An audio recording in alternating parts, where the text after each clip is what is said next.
I'm only going to start the show off with this. I'm going to take it off.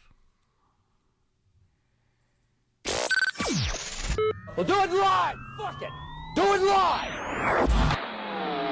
Welcome to the Mouthpiece, episode 37, year 2. Today we're going to talk about the world. What's going on? What's going on in the sports world? What's going on in the poker world?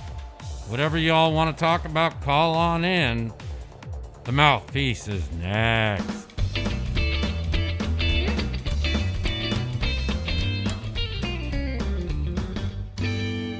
What up? What up? As you can see, I got my mask on in my house because I am in fear of the coronavirus because the entire world is in fear for no reason.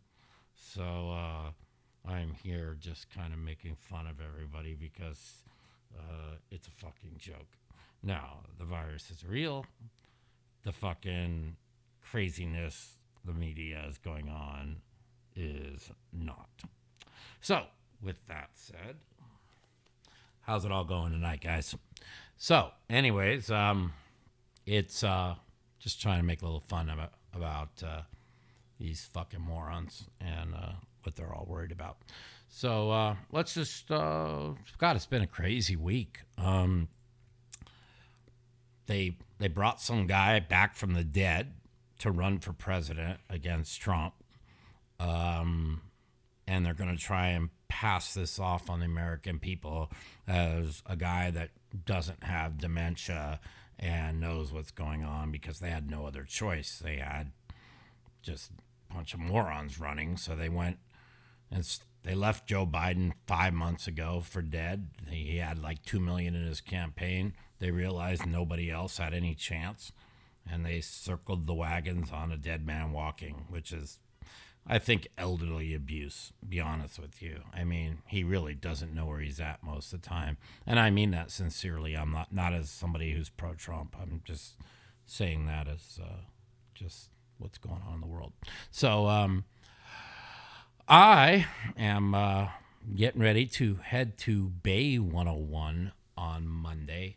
I might actually leave Sunday night and play the 1K, stay the night over at Phil's house, and then go and spend the rest of the time in the hotel right by the Bay 101. So it should be fun.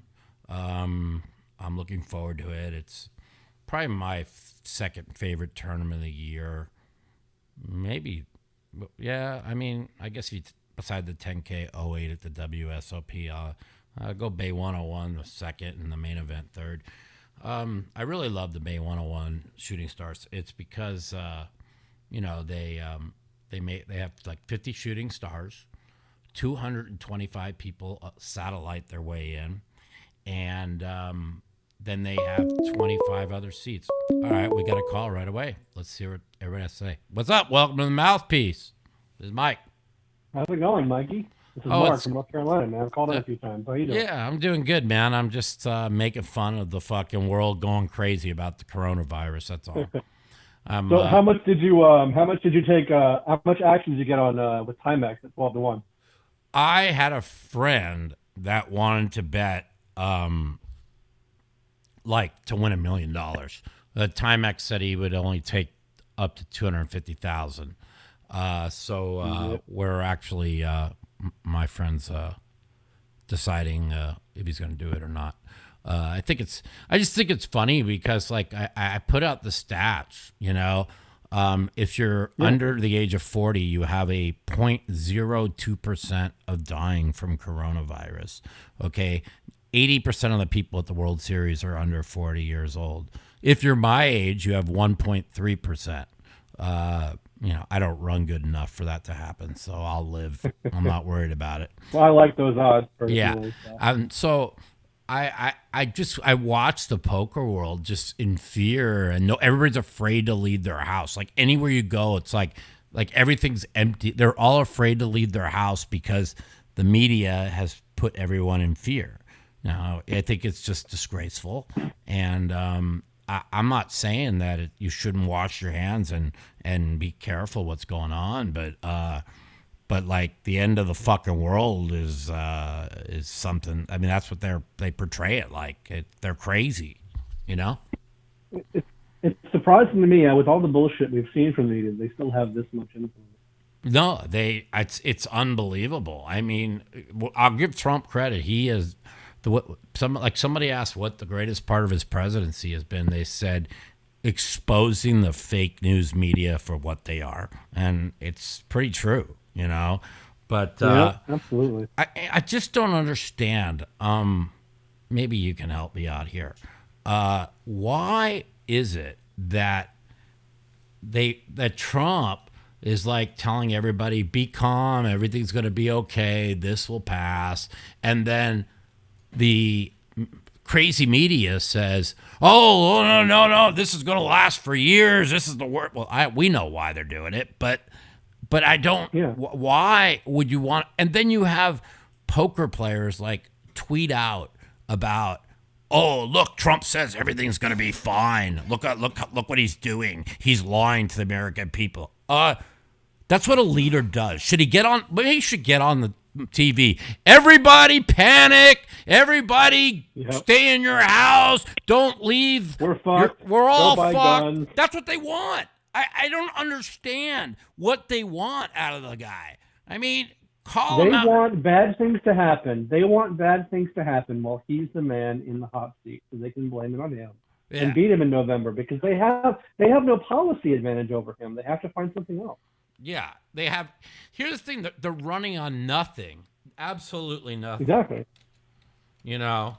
Yeah. It's I just don't understand. Like, honestly, like the biggest shock. I've been following politics pretty religiously for 5 years, and there's a lot of things I agree with Trump on, a lot of things I don't. But how do they like? How can they prop up a guy that doesn't know where he's at? I mean, if you watch well, here's the thing: 47% of the people who voted on Tuesday didn't even make up their minds to Tuesday. That means that none of them have been watching the debates for the last 8 months. That shows that Joe Biden is fucking brain dead. I mean, I don't even. It's I talked to some insiders and they were telling me they know Joe Biden can't win. It's all about saving the House. That's what it's all about. They're all the in. down ballot. It's all about the down ballot because they know if they put a commie up, that the down ballot's going to get massacred. Correct. And they will. And Trump will suddenly have a supermajority. Right. And they're fucked then. Correct. So they're going all out to politically damage him as much as he can. That's why Bloomberg and Steyer spent all those money.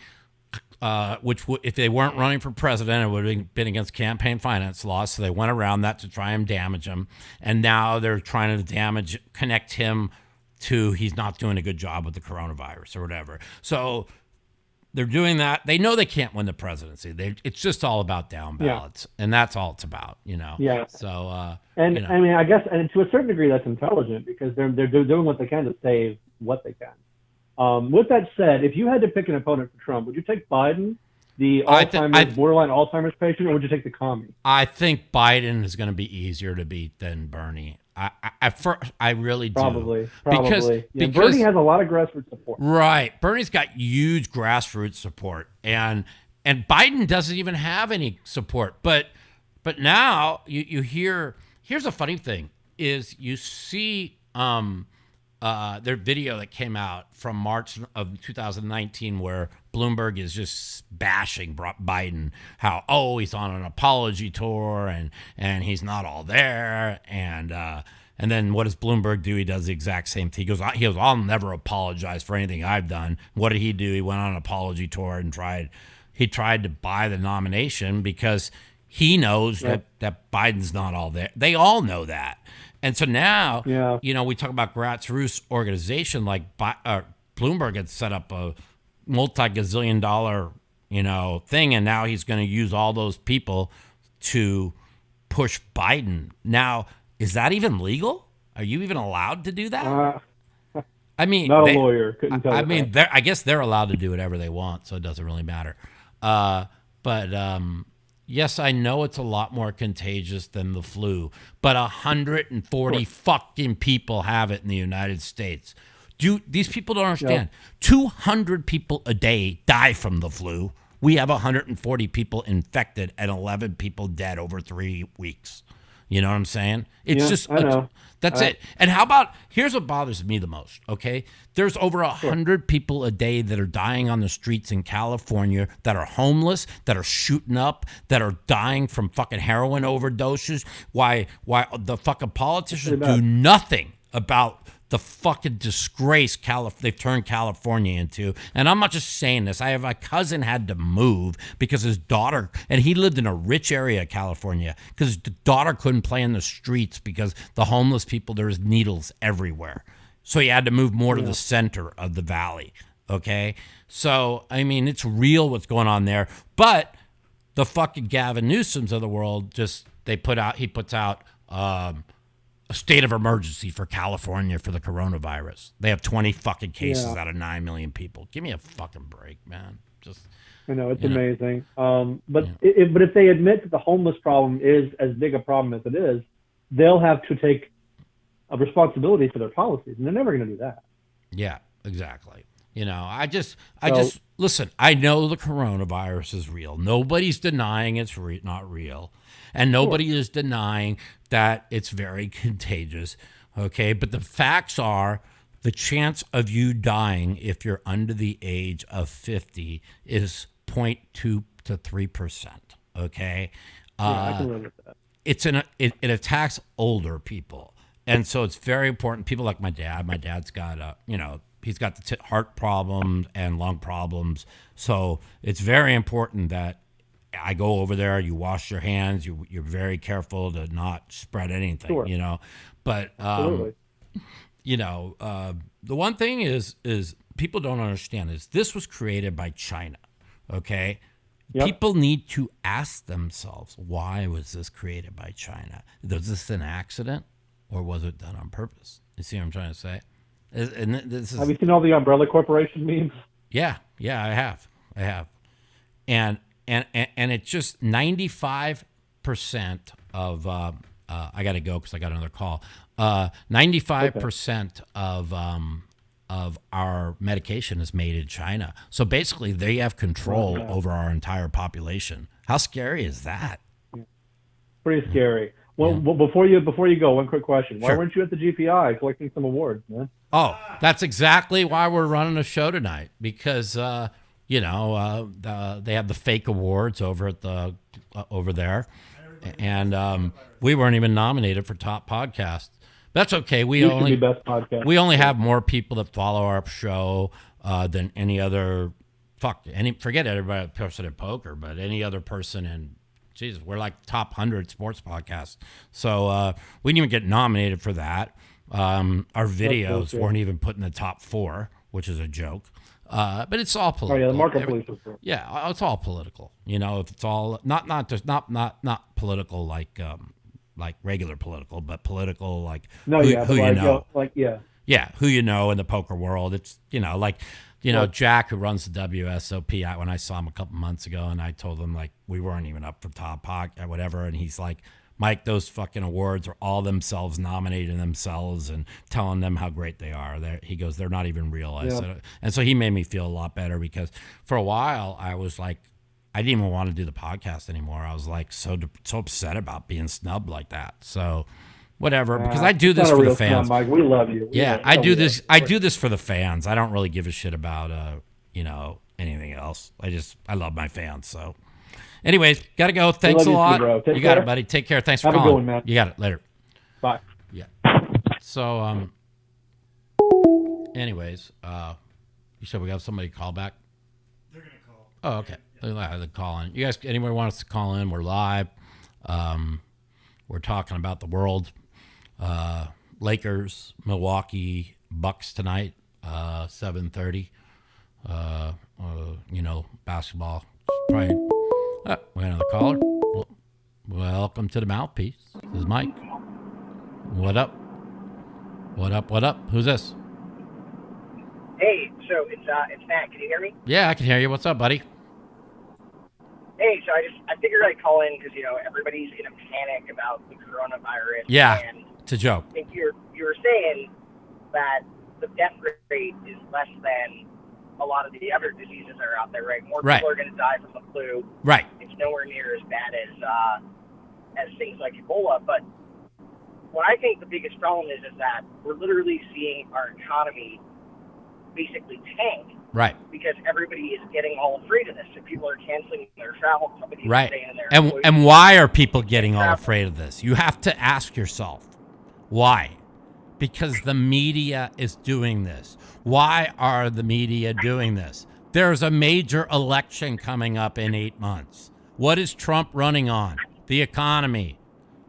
What is exactly. China? Well, that's what the president thinks, right? He's really mad at MSNBC because MSNBC comes on and they tell everybody to get all worried about this thing, and that makes it worse for the economy. But the reality is that people have been tired of turning on their television and seeing the same old politics, the same old Trump bashing, the same useless politicians. So the media now has coronavirus to talk about, and they can keep running it 24/7, pulling the ratings, pulling the advertisers, and it makes them a ton of money. Yeah, absolutely what's going on. And you know what's funny is as a good friend of mine, and Andrew Barber, he's on the left, but he's a poker player. I really like him a lot. You know, he put something out like, oh, the coronavirus fake. I hope everybody at the Trump rally gets one. And I said, you're a disgusting human being. Don't call me anymore. Right? He's like, that's not what I meant. He's like, well, they don't show the coronavirus on Fox. I go, what are you talking about? Every person on Fox talks about the coronavirus. The only thing is they're not putting the whole world into a panic at 24/7 like CNN and MSNBC are doing, because that's all they have. I mean, at least you understand what's going on. It's so obvious. You know what I mean? I mean, it's like 1 + 1 is 2. You know? Yeah. And here's the thing about it, though. You know, the fear begets more fear, right? So people who weren't too worried about it, they suddenly start hearing that the local supermarket is running out of stuff. Right. Because everybody's, all afraid. So then they go out because they're like, well, I want to make sure I get stuff in case this goes bad and there's nothing left. Right.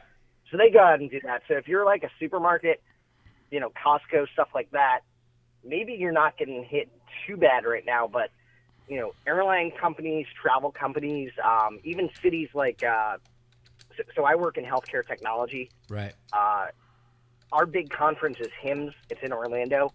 They canceled it next week, and the president was actually supposed to speak there, but they canceled the entire thing. So now, 40, 50,000 people aren't going to Orlando. They're not going to be staying in hotels. They're not going to be going out to restaurants. Right.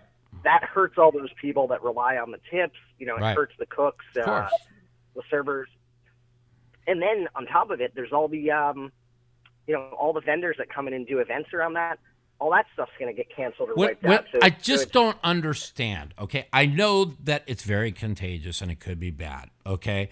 But it will take a year just to get as many cases of the flu and as many people who die from the flu. To get 200 people a day dying from coronavirus, it would take a year, right? 6 months, maybe? And even, that's if there's nothing done.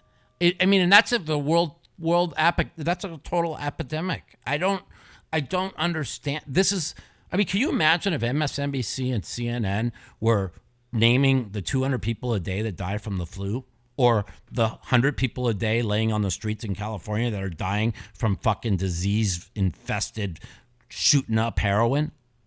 It's a fucking joke. Well, that's the thing.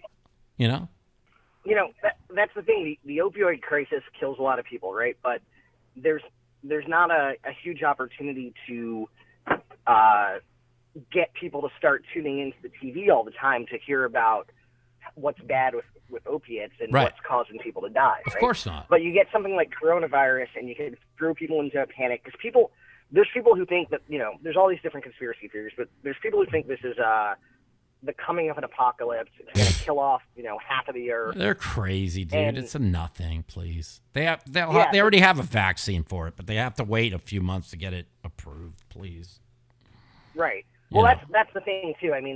They're fast tracking the approval process, which is interesting because you got all these other diseases where it takes years of clinical trials and years of research to get something approved, and then the drug is ridiculously expensive. Well, if they can fast track this, why can't they fast track some of these other things so people who need it can get care. But I guess you've probably heard they're talking about potentially trying to cancel sporting events like the Boston Marathon. Yeah, it's a joke. World Series of Poker, that sort of stuff. Yeah. And again, all that's going to do is just tank the economy, and then we actually end up with a recession, not because a huge amount of people are dying, but because everybody gets afraid, they don't go out and spend any money, and they just sit at home. And what would a recession do? Well, it would fucking damage fucking Trump massively. Okay? And what does China have to do to save $5 trillion in the trade fucking war that Trump's got against them? There you go. They have to take him out. Okay? This is fucking as obvious as any. I'm not trying to be a conspiracy theorist, but it's just, it can't be more obvious. But people don't know what's going on in the world. You're very educated. You know what's going on. I know what's going on. But the average people who work 9 to 5, they turn on the news. This is all they hear. It's the fear, fear, fear. You see what I'm saying? So that's all they're going to think. Yeah, and even people who are pretty well educated are still getting afraid. I mean, I talk to people all the time that, they've got degrees from top 100 colleges. They've got their master's degree from MIT or even Harvard. Right. So I live in the Northeast, so you got a lot of people who went to those sort of schools, and they're all starting to get in fear. And then you've got CEOs and business leaders that are telling their staff, hey, we got to close down the office. Hey, we got to stop employees from traveling because coronavirus is out there. But here's the thing: is like, why? Why the fear? Okay. Oh, what about? Oh, I put my mask on. So, why the fear? You know what I mean? You have to ask, why? What's it gonna do to change? You can't change the outcome of what's going on. You know what I'm saying? Yeah, and that's the thing. I mean, the smart thing people can do in terms of precautions is to actually just follow like good hygiene that you should do anyway, right? Like wash your hands properly. Like, that's all. If you're going around touching a bunch of stuff in public before you eat anything, wash your hands. This isn't brand new stuff. This is stuff that they've been telling people you should do since like 1950 or whatever. The washing your hands, basic hygiene stuff that if everybody did it anyway, they'd probably be better off overall in their life. Yeah. Well, but now, because it's all of a sudden the new important thing, you have hand sanitizer and soap selling out in the store. Right. The thing I'm worried about the most is like what I've been reading is the hospitals are going to be overrun by anybody who gets a cough. They're going to run to the hospital, and people who need those beds are going to need them. That's the most thing to worry about more than anything. I mean, I know that it could be bad. You need to wash with it. But the thing is, just think how bad it would have been when the left called Trump a racist when he closed the borders January 24th to China, okay, and didn't allow flights in or out. Just think how bad it would be if he would have kept those flights coming in and out. You know what I mean? But they will never talk about that. So it just damaged Trump 24/7 nonstop. Do whatever you can to destroy him, but that's fine. The more they try and damage him, the stronger his army becomes, and that's a fact. That. And that's what's going to happen for this election. You have people that they would have voted for the Democrats, but they feel like the Democratic Party is pulling out all the stops to basically screw Bernie yet again. Yeah. And so now they're saying, well, you know what? If they're gonna act this way, they're either gonna not vote or they're gonna vote for Trump. And I think that some of their recent antics have handed the election to President Trump. But you brought up a real good point about people rushing to the hospital and they don't need to. So I used to work prior to my current job, I actually worked for a company called Epic Systems out in Wisconsin. They do healthcare records. Mm-hmm. And I spent a lot of time in hospitals and in emergency rooms, and probably about 70% of people who show up to the emergency room don't really need to be there, especially when you look at a weekend. These are people that they come in with, someone says, I've had back pain. Well, the back pain's been going on for 2 weeks, but they decided to come in on Sunday night. Right. Right? They could have just went to their normal doctor. you got people that come in with common colds. You got people that come in with not even people who come in with random my foot hurts, and what it is that a lot of people basically people want an excuse to not have to go to work or school come Monday, so they show up on the weekend in the emergency room, or they show up for non-emergent stuff, and that just kills the system because it forces, like you said, they're taking up beds that should go to people who might actually need them. Right. They're wasting the doctor's times, and you're actually likely to get sick going to the hospital because if you're healthy, then you go in there and you're surrounded by people who might legitimately be sick. I just keep putting out stuff to fucking to on Twitter to battle against the narrative that they got going on and to show that this panic. Like, can you imagine like if you're under 60 or okay, so between 50 and 60, I got a 1.3% chance of dying if I get it. Okay, that's a 1-outer back-to-back hands in poker. Okay, so I'll take my chances there. And under 50, it's like 0.3% to 0.2%, and the entire world's in panic over this. I just don't even understand the panic. Well, I do. I know what's going on. I mean, I walked into a Walgreens. They're all wearing gloves and masks. I'm like, are you fucking kidding me? It was the first time I've been out of the house in like 11 years, right? And here's the thing: the masks apparently most of them don't even prevent. They said the mask, getting masked, are the worst thing you could do, unless they're the plastic masks that are fitted for your face. All you're doing is hurting other people who might need those masks, But people don't listen; they're a bunch of fucking idiots, Anyways, I gotta go. So what's up? You gotta go? Yeah, you got any questions? Anything else? I was just going to ask. Yeah, I was going to ask you a question. So, if they don't cancel the World Series, will you go play it this year? Of course. Even if, if there's still this thing? Of course. I'm going to, according to the news media, major outbreak in San Jose, 20 people with the coronavirus. They wanted them to shut down the Sharks hockey game yesterday. The league refused to do so. I'm going right in the heart of it to go play with 300 people at the Bay 101 on Wednesday. You think I'm worried? And I won't be wearing a mask, and I won't be wearing gloves, and I'm not going to do anything different because these fucking people are crazy. Okay? There's 9 fucking million people living, or 10 million people just living in the Northern California area, and 20 people have the coronavirus. Ooh, I'm real worried about it. Yeah, there's fucking 2,000 that probably have the flu and 100 dying just in California. So it's just, I'm not worried. Listen, wash your hands, be careful, but this outbreak, this fucking craziness that the fake news is spreading is just ridiculous. I watched the CDC today. You are fake news. Hey, Mike. Thanks for having me on tonight. Hope you have a good one. And if people want to find me on Twitter, @MattSolin is my Twitter. You got it, buddy. Thanks for calling. Take care. Peace. Bye. So, anyways, so we got the changing the subject a little bit. We got Milwaukee and the Lakers tonight. I'm hoping the Lakers win. This is pretty big.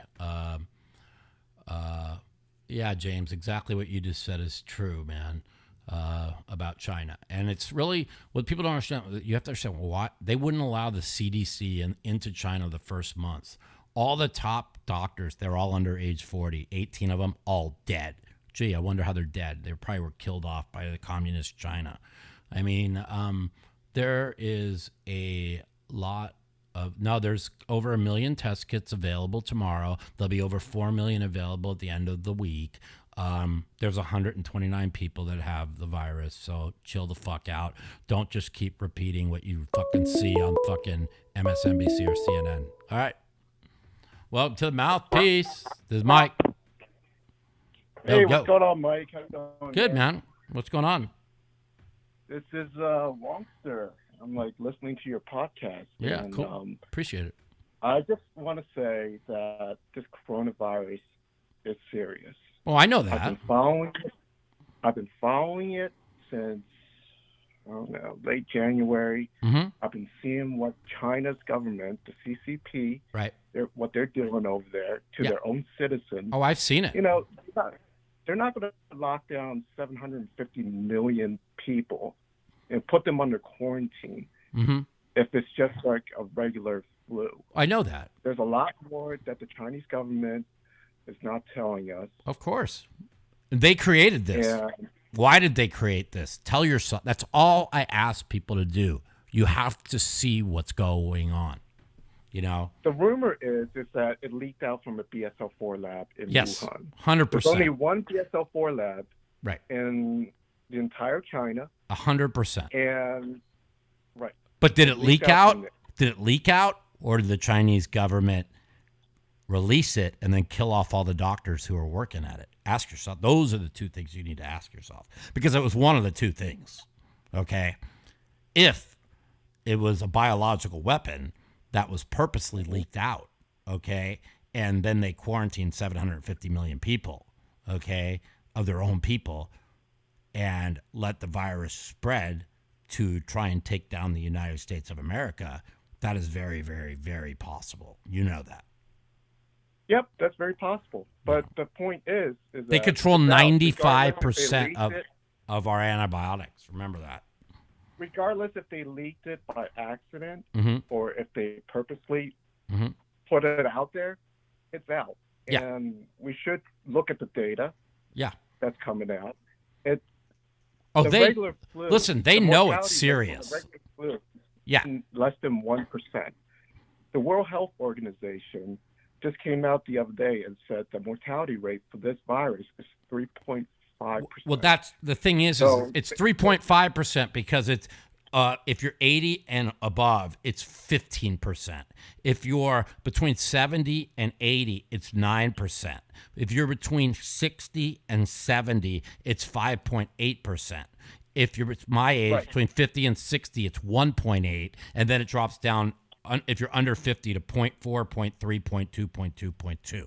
So that's what makes that rate a little bit off, if you understand what I'm saying. It's no, it's not, because you're looking at the overall percentage. Yes, I understand that. I mean, it's very important to protect the old elderly people. That's the most important. But like when people are all talking like, oh, they're going to cancel the World Series of Poker where the average age is like 24. Okay, they're not canceling the World Series of Poker.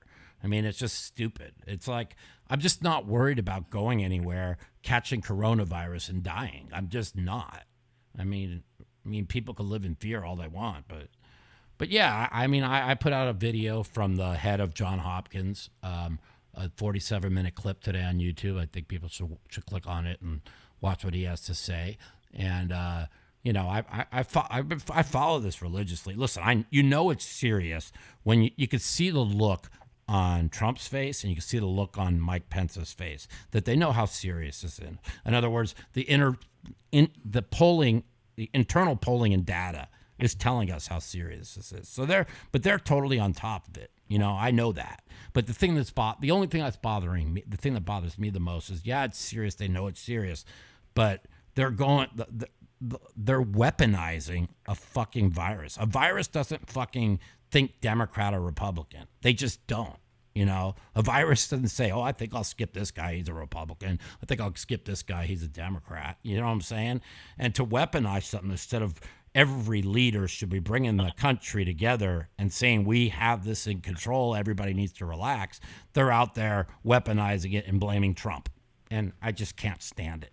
So today I got out of the house, I sat in the sun, I told myself I'm not going to watch any news media till I get back from Bay 101, which is 2 weeks from now, because it's very unhealthy and all it does is rile you up, you know? So I don't think anybody's blaming Trump, but you have to look at it. You have to look at what other governments are doing. Okay, China's not going to put the second largest economy in the world, China. Right. They're not going to put their economy on a standstill, right? On halt. But you do understand, making sure 750 million people not go to work for like weeks for like a regular flu. Oh, 100%. They're just not going to do that. They were probably testing a biological weapon, and it probably fucking leaked out. That's probably what happened. I mean, that's the most probably likely. most likely what Yeah, happened. the most Because likely. It I mean, out from Wuhan, China, right. and they're saying it came out from the wet market. That's and the a wet lie. market's like a couple miles away from the BSL-4 lab. And the BSL-4 lab, like, they study the worst of the worst viruses. Right. AIDS, HIV, MERS, Ebola. And there's only one lab in China, and it's located a couple miles from. Yeah, I mean, I know that. Yeah, trust me. Now, like I said, you know, I could say conspiracy theory is done on purpose. I don't know. It's more than likely they were testing a biological weapon. It leaked out. Then they all went into panic. They killed off all those fucking doctors that were in charge of the testing it and quarantined the entire country. That's the most likely what happened. You know what I'm saying? And if it is man-made, which looks like this is, yeah, it is man-made. Scientists are saying that it's going to be hard to find a vaccine because it's not natural. It's not. It didn't come from like right. I was reading today about I guess for years there's all the viruses are called coronavirus. I didn't know that. Okay, so they're like, this is a different strain of coronavirus that nobody's ever seen before. That's what I was like, the link I put out on Twitter. Matt Savage sent me, and it talks about that. You know, so these are things I didn't know. I didn't know that all these viruses, that MERS and SARS and all that, are called coronavirus. And the worst part about this virus is it mutated. They're saying that the strain that they found in Italy is not the same strain as the one in Wuhan. Right. Or not the same one that's in the people that have it in the United States right now.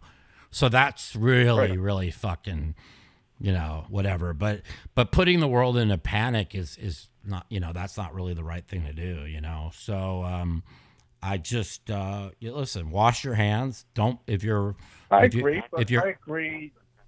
Yeah, if you're around elderly people, try your hardest not to be if you've been out and about a lot, and make the best of it. But you got to live life every day. You can't go into panic, and the spread of fear is not going to help anybody. It's going to just hurt everybody. That's all I keep saying. So I agree. The fear, the panic is not healthy, but I think that you should have the facts correctly and make sure everybody knows is up to date on what's going on with it. I mean, a good rule of thumb is to have like 3 months worth of stocks. Yeah. At your house, like toothbrush, can of goods, water, and so forth. Because a lot of things are made in China. Yeah. Well, that's the whole thing. 95, 80%. I read 80% of the stuff we buy at stores are made in China. China has complete control over the U.S. people. And Trump's been saying this for 4 fucking years, you know, about how China controls everything, how we need to start making our medications in the United States, how we need to not be dependent on China. Now we have this, and now what do? We're dependent on China, you know? That's why people are panicking, and that's why people are panic buying. Right. Because a lot of things are made in China, and there is going to be a shortage coming up. Yeah. Mark my words. It's coming. Like, I agree. I agree. No, I agree. I agree 100%. Anyways, I got to go. I appreciate you calling. Thanks, Mike. You got it, my man. Take care. Have a great weekend. Bye-bye. You too. Bye. Anyways, so we're back to the Lakers game. Did it start yet? What time is it? 15 minutes old. That's all right. So first half don't mean nothing. I'm a diehard Laker fan. I really hope the Lakers beat Milwaukee tonight. It's going to give me hope that they have a shot to win this title. And LeBron's really out to prove something tonight. So if the Lakers don't win tonight, they ain't winning no title. So my hopes will be gone. This is a game they need to. They're out to prove how good they are. So should be interesting. So it's been an interesting week. I just don't know. What up? This Mike. Hey, How's it going, Mike? Good, man. How are you? Pretty good, man. Appreciate you taking the call. Yeah. Been enjoying the podcast. Cool, man. And just had a couple questions for you, man, and maybe a couple things current event wise that you might have something to say about. Sure. I'm making a first off, man, I loved your book. I read Check Raising the Devil. Thank you, man. I read it twice actually. Good stuff, man.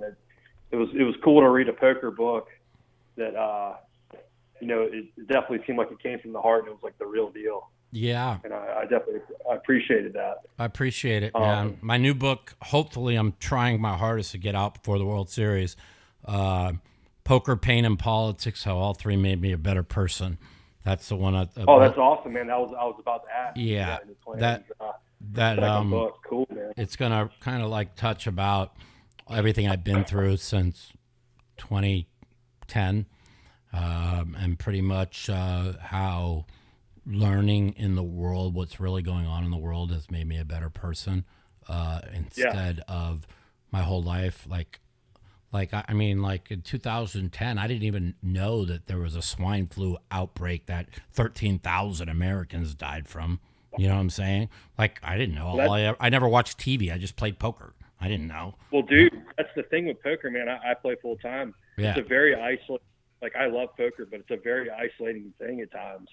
And that can happen. Like, I'm right there with you, man. And I heard you talking earlier about just going out with, you might have tweeted about it actually, about just getting out in the sunlight and stuff like that. And for a poker player, that's big, man. Like, you got to balance your other shit. Yeah. So, I appreciate that. Let's see, man. I'm not trying to hold you up too long. No, it's all good. No, it's all good. It's it's just, here's the thing, poker players play poker. They'll turn on the news or whatever. They don't really follow what's going on in the world. Okay. If you follow it religiously, which unfortunately I do, or maybe I don't know if it's good that I do or I don't that I do. It's very important to have a balance. You can't be too far right. You can't be too far left, but you need to watch right-wing media and left-wing media to watch how they spin things. It's very important. If you're able to do that, you know what's going on in the world, and it's why Trump's going to win in a landslide. Because people, they watch what's going on. I mean, I watched today. It got me so upset. I had to call Phil Hellmuth, get on the phone, and he talked me into going outside and sitting out in the sun because I was just getting incensed that I watched Trump go to, he was in front of the CDC with, all the top people with the CDC. Now, these people have been there for 20, 30 years. They're not Trump appointees at the CDC, okay? And they're talking about the virus, how, it is serious and you need to wash your hands, but everybody needs to be calm and stop panicking. When the weather warms up, there's a very good chance it's going to go away, but everybody needs to whatever. So he had about a 30-minute interview with the people of the CDC, and they all stepped forward. And I conveniently kept switching over to CNN, and no Trump with the CDC. And all it was nonstop coronavirus. The Trump administration isn't handling it well, trying to take Trump out. And I got so pissed. Then they put it on the last 30 seconds of him talking with the CDC. They put it on maybe a minute. Okay. And I'm like, these people are so evil. I mean, it's proof right there how evil they are, because if they wanted to cover what's really going on, they would listen to the people at the CDC that Trump was there to talk with, okay? These aren't partisans. These aren't fucking Democrats or Republicans. These are people been there for fucking years, But this is their new narrative. It's going to be coronavirus 24/7 on MSNBC and CNN nonstop. Oh, it's election year, buddy. Of course. Exactly. It's of course, and people just need to see what's going on, And I agree, man. And the thing that scares me the most when I was talking to my last caller, who's really knows what's going on, is this virus was either accidentally or purposely released from that lab in Wuhan. I would say 90% an accident, because I believe it was it was a biological weapon that accidentally leaked out. Okay, now they are going to do whatever they can to take Trump out, because Trump is going to cost them over between $5 and $10 trillion, their whole economy. He's been putting tariffs on them, trying to get that new trade deal. Everything revolves around that. Okay, and then this is kind of a conspiracy theory thing. Okay, but it's something to think about. Okay, the coronavirus mortality rate for people 80 and above is 15%. For people 70 to 80, it's 8.8%. What is the biggest voting bloc in the United States? The baby boomers. Exactly. Okay? Wow. If they get people scared to go out, older people to go out and vote, the lower voter turnout, they got a shot at beating him. Do you understand? Is that too far out there to believe? No, not at all, man. Not the stuff I've been seeing. Like I said, I don't really want to go down the conspiracy. Right, I don't either. But all the stuff that I've seen this year, I definitely. I mean, you see what they do to them. They make shit up left. If anybody watches both sides, you see the shit they make up. Well, I mean, it's just crazy. And the media is, it's never been exposed like it's been the past 3 years. Oh, like, my God. He fucking Trump is not a exposed politician, it. and he has completely exposed what's been going on. Exposed their lies. It's terrifying, man. So, no, yeah. Any type of conspiracy could be true at this point. Yeah. You know what I mean? I mean, think about it. If there's 2,600 people died in China, now it could be more. They could be saying only, we don't know if they're telling the truth. How many did they murder? You saw videos of them pulling people out of the houses and throwing them in the trucks. You think they just put them in a hospital? They fucking shot them, right? Those 18 doctors, they were all under age 40. Jesus. See, I gotta look. I haven't seen all that. Yeah, if it wasn't for those top 18 doctors that are all dead from, they say, the coronavirus, then I wouldn't be going as far down the China conspiracy path. Wasn't the original main doctor? Didn't he die? Yeah, he passed away. Yeah, he was under he was 44 years old. Okay, the mortality rate is and they have the top. They have like the top medical people in the world. So these things don't make sense. Like my girlfriend said to me, there's no such thing as coincidences. If you've watched fucking Forensic Files and all these murder, there's no coincidence. There's no such thing as coincidences. One coincidence could happen, two coincidences could happen, but these are all 18 of these doctors being killed. They're just, it doesn't make sense. Trump with the big trade war in China. Okay, I mean, think about it. This is a communist regime. They'll take out 3,000 people for. They'll take out. Help me out here, buddy. This thing just went down. Oh, shit. Help me out here. They'll take out 3,000 people to save $5 trillion. You don't understand what I'm saying? Yeah, I'm just. Stuff, man. It is, and I'm not saying that's what's going on, but people need to be open to understand how China controls us. Like I'll give you for instance, and again. Think about what happened with the NBA players when Daryl Morey put that tweet out at the beginning of the year, okay? And the NBA was in panic. They didn't know what to do, okay? Now Kerr and Popovich and LeBron, they got no problem coming out against our president, right? But they had no problem protecting fucking China because China is worth billions to them. So they talk about human rights. They don't give a fuck about human rights. They care about their bottom dollar. And fucking Nike tells LeBron what to say, okay? That's their vessel. That's their vessel. There's those NBA coaches, that's their vessel. Hammer Trump, right? And prop up China. Yep. Okay, I'm just being honest what's going on. I tell people all the time. No, you're right, man. I remember when that happened. Yeah. That was unbelievable. I tell people all the time, the biggest thing that people aren't aware of in this country is this election coming up isn't about social issues. It's not about Orange Man bad. It's about China, okay? Biden is deeply in bed with China. Bloomberg made all his billions off China, okay? If Trump cuts down the trade deficit for China and all our corrupt politicians that get all their money from China, it's a game changer. Everything is about two things. It's about China and defending the house. They know they can't win. It's about saving the house to make Trump powerless. That's all it's about, and it's about China. That's it. You know, it's it. Everybody, people need to do the research. I research this shit religiously. My girlfriend and me, she shows me shit to really prove what I'm saying. You know what I'm saying? That China is the biggest threat to this country. I honestly just started really following the past 3 years when I really, really started seeing some of the stuff that was coming out. It just blew my mind. So I've really, Yeah. But sorry, man, to get you going about that. But no, it's all good. A little more time. I have one.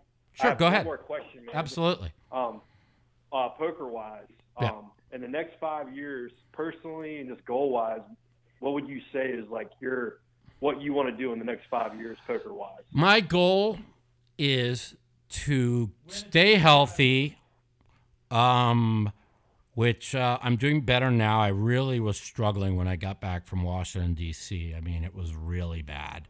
I got a prednisone pack, steroids, got the inflammation down, and I've been doing well ever since. So stay healthy, stay out of pain, win a bracelet this year, get in the Hall of Fame, keep getting into these beautiful home games, that I've met a lot of really rich friends that get me into games that are really good, where I don't have to play every day. Maybe I play 3 times a month, and I'm playing games that are just really good. And that's it. Like the days of me grinding every day are over. My body can't hold up. I was in Washington, D.C. last week. I played 4 straight days of poker, and it had a major effect on me. Even during the World Series every year, I never play more than 3 straight days of poker. The tournaments were 3 straight days.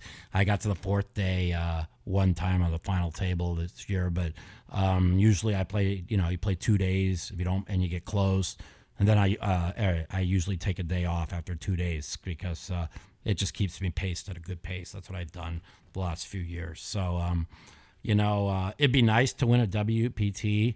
I was going to go to LAPC, but I was on the steroid pack, and I couldn't suppress my immune system and be around all the people with viruses going around and everything. So, we'll see. Hopefully I'll be able to play more, and the healthier I am, the more I play.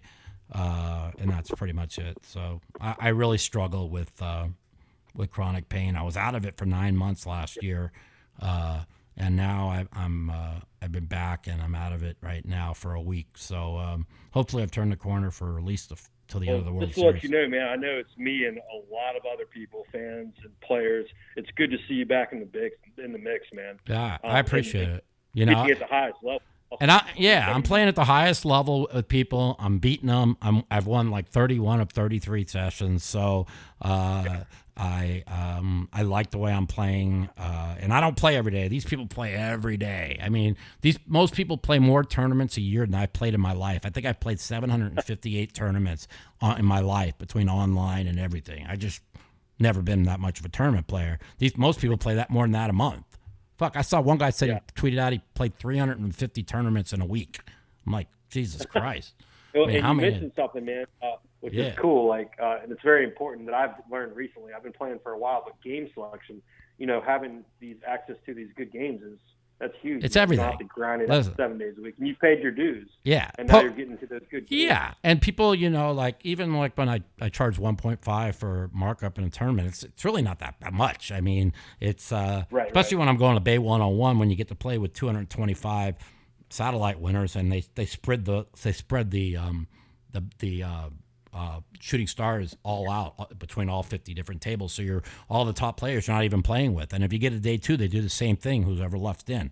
So it keeps you playing with the satellite winners most of the time. So it's really good I think it's the biggest equity tournament for a tournament player. So I like playing in it. Okay. I like the way it's set up, and whatever, Every place should be like that, because should be like Shooting Stars format, because you want a satellite. When we built this in 2002, 2003, it was all about playing with satellite winners, not playing with pros and beating your head against other pros. It just never was. Yeah, man, it's like when Party Poker used to put all those satellite winners into the main event. Yeah. Like thousands. Mm-hmm. Like, You're right, man. Well, Exactly right. that's the whole thing, man. It's all about playing with recreational players. That's why I'm so against re-entries and day 2 buy-ins, because it's killing the game, man. Yeah, dude, you're going to run the recreational players off. I mean, they're just fucking morons. I bring this up every podcast, so I'm really passionate about it. So, we'll see what happens. I need to, start playing a little bit more so I can tell a lot more poker stories on my podcast. But, I just I was really struggling health-wise before I went to Washington. I got back. I couldn't walk at all. My whole right leg was almost paralyzed because the inflammation was pressing on my spinal cord. And I took the prednisone, the steroid pack, and I've been doing really well since. So hopefully I'll be okay. I kind of pushed it a little bit, 4 straight days of poker in D.C. Then I went to the White House, and we had a tour of the West Wing, and so then and then I was feeling so good. We ate, then I said, okay, I'll walk up the Lincoln Monument Memorial like a moron. And after I did that, my whole fucking leg when it gave out. It was a nightmare after that. Oh, Jesus. Anyways, got to go. Appreciate the call. Yeah, thanks, Mike. You got it, my man. Take care. Hey, enjoy the podcast, bro. You got it, man. Take it easy. Who won best podcast at GPI? Let's see. It's pretty political, so I will probably say Daniels. I mean, I'm just guessing. I have no idea. Who's it? Ryan DePaulo's? Okay. Hey, shout out the guy who donated to us. Oh, yeah. Yeah, thanks for the donation. I appreciate it, my man. Thank you. His name is Slicer. Slicer, thank you. All right, let's go. What up? What up? Welcome to the Mouthpiece. Hey, Mike, thanks for taking my call. You're very welcome. How's it going? I wanted to ask you a question about, I saw the whole markup please thing that you have going on, and I think that's hilarious. Yeah. One of the callers that you were speaking with, actually, Matt, earlier, it's funny because Matt is always selling action to micro tournaments on UStake, and he's charging like 1.3, sometimes even higher. Mm-hmm. But anyway, the reason I was calling was because you guys were talking about the coronavirus earlier, and I wanted to hear your thoughts on the transmission of the virus through surfaces, because they haven't really been talking about this on the news, but the virus doesn't actually last long outside of the human body. Like, there's a certain temperature range that it needs to survive in. Correct. And obviously What'd you say, Danny? the Rio Pavilion. 9 hours. Yeah, 9 hours is what it is. Yeah. No, you're right. Where did you hear that? Because My editor just told me that, so that's what he well, heard. So the thing. Listen, I do believe it's serious, but the panic is media driven. Okay, until there's 10,000 cases in the United States and 200 people a day dying, then you can start talking about it. Okay, we are a long ways away from that. Okay, and that's how many people die from the flu every day, and how many people are diagnosed with it. We're a long way from that now. But what happens when some idiot from Northern Europe or Italy comes over here and starts coughing all over everybody? Well, there's 10 people at a single table, and if this guy's playing in a tournament, he could infect literally 100 people if he coughs right in the middle. Yeah. We all breathe the same air. Oh, I agree. The thing is I think it's important. Like I said, I give Trump a lot of credit for closing the border, the flights from China on January 24th, and of course the media attacked him for that, called him racist. And no, he needs to do more. But now he needs to do more. Okay, he needs to close all the borders to South. Well, he's closed all the flights to South Korea and all from the area of Italy where the outbreak happened. I almost think they should. He needs to do more with that and close too more. Specific. He needs to broaden the travel bans. I do. Bring back the travel bans the way they were. All of the Middle Eastern countries, right? All of the Muslims and the terrorists. They're getting sick. Yeah, they're not immune to this any more than we are. No, they aren't. And what it goes to show you what Trump's been running on for 4 years about closed. These guys have been screaming open borders, racist, open borders. Okay, you need to keep the borders closed. How many people could cross that border in the southern border and bring in the virus? You understand what I'm saying? It's basic 101. And you know what? The reason why Bernie Sanders might not win the nomination, which God, I mean, I thank God every day because I don't want a socialist take over the United States, but is because he flipped on immigration. In 2016, he was all with Trump on immigration, how it lowers African American and Latinos' wages, illegal immigration, which is fact. And he went for straight open borders, decriminalize the border, get rid of ICE and CBP, and people in Middle America. That's not where the country is. You see what I'm saying to say? But you have to ask, did he do it on purpose? Is he really trying to win? You see how he soft talks? Oh, Joe Biden's a great guy. Oh, Joe Biden's wonderful. You know what I'm saying? Is he really trying to win, or was this all set up in the at the beginning? I just don't know. But there's no way they could get a guy who's 77 and doesn't know what state he's in across the finish line. It's all about down ballot races. There's no possible way. Yeah. It's not possible. The southern border is the biggest loophole in our immigration system right now, because we can say there's no flights from China, there's no flights from Korea, but there's nothing stopping people from taking a flight from Korea or a flight from China into Mexico and just walking across Tijuana and going into San Diego. And here's another thing. When Trump put these are people things don't know about, poker players don't know about, because they only listen to the media they want to hear. That's why it's so important. I tell people all the time, just watch Tucker 2 hours a week. I'm like, and you don't have to watch nothing else, because he's very in the center. Carlson. Yeah, he's very centered. He's funny as fuck. He calls out fucking Trump all the time. He calls out the left. He calls out the right. He's very fair. And I think he's very good. But he's like if you took the public broadcast, if you took PBN or the public broadcasting network and made them a comedy show, that would be Tucker Carlson. He's great. He makes me laugh. He fucking he's politically centered. Yeah, he's politically centered, and that's what's important. And who else I really like? I talk about all the time is Van Jones. Okay, he was so left when Trump won the election in 2016. I remember he called it a white lash against an African American president, and then he went to Middle America, and he met a lot of Trump voters. And this guy has come so far to the center that he was at CPAC last week, where he was praising Trump for criminal justice reform and a bunch of other things, and everybody was like saying, come on over, change parties. He can't do that, he's too far, but he understands what's going on now. And so a lot of people in that bubble that don't know that the reason why Trump won is fucking Clinton's crime bill locked up so many African Americans in the late 90s. Okay, Clinton's NAFTA fucking and let China into the World Trade Organization, destroyed Middle America, shipped all the jobs overseas to China and Mexico and Japan. Are you talking about Bill?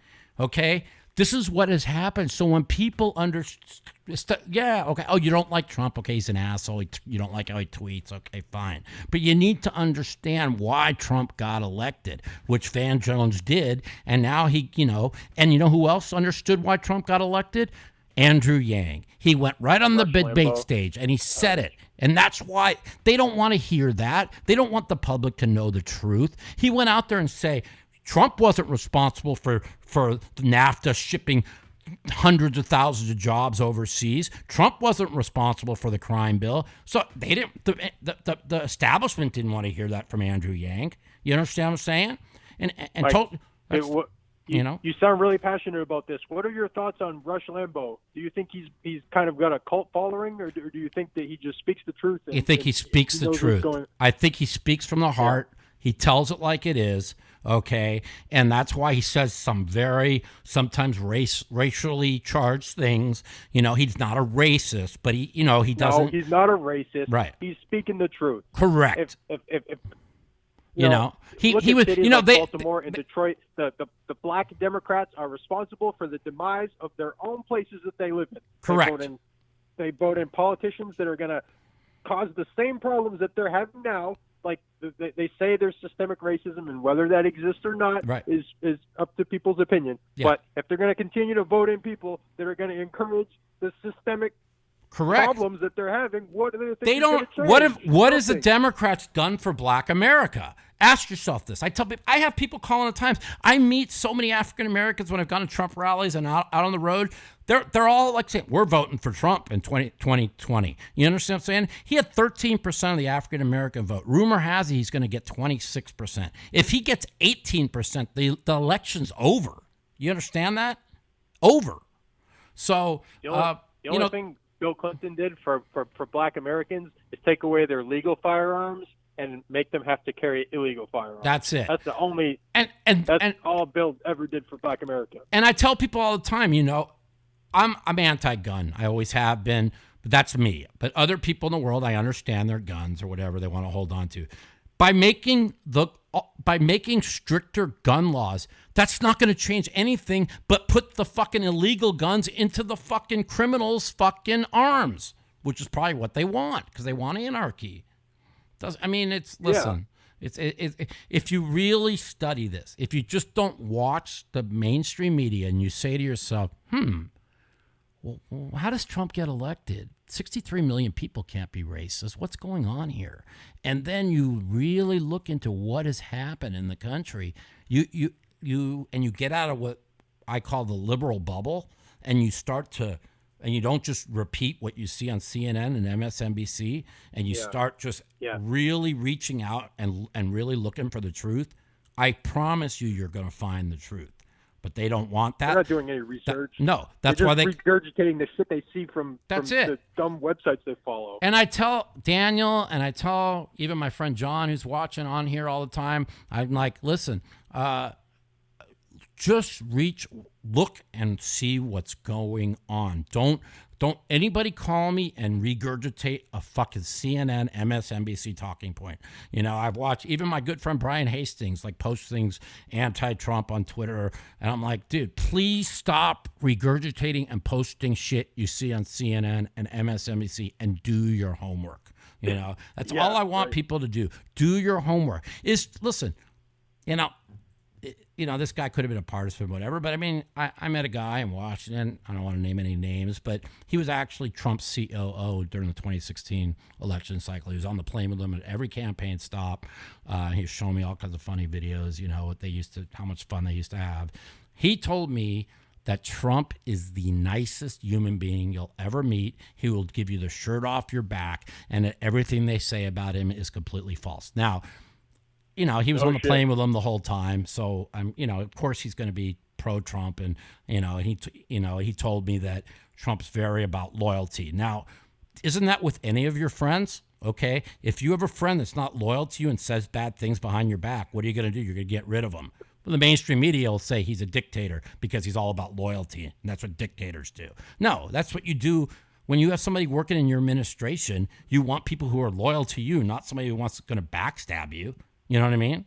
Uh-huh. So, it's the same with any friend. Yeah, you want a backstabbing Joe Murphy. I get rid of all my friends that backstab me. I used to have a lot of them around when I had a lot of money. That was my good, they were my good friends when I was on top, but they were nowhere to be found when things got bad. So, anyways. They're asking to borrow money and shit. Yeah. Anyways, got to go. I appreciate the call, man. Thanks for listening to the podcast. I appreciate it. Great. Thanks for taking my call, man. Hey, one more thing before we go. Sure. Can I get a whoop whoop for the markup police? Whoop whoop for the markup police. All right. Thanks, man. Hey, wait a minute. Where's my hat? Wait a minute. Hey, hold on a second. Here, this is for you, buddy. Here. Are you watching the video? There you go. I am. I got my markup police hat on there for you. So, all right. But the siren, listen, the siren doesn't work. The battery's fucking out. So no, I tried it the other day. So there you go, buddy. Meanwhile, they're nominating some fucking bullshit video and some imbecile fucking podcast for podcast of the year.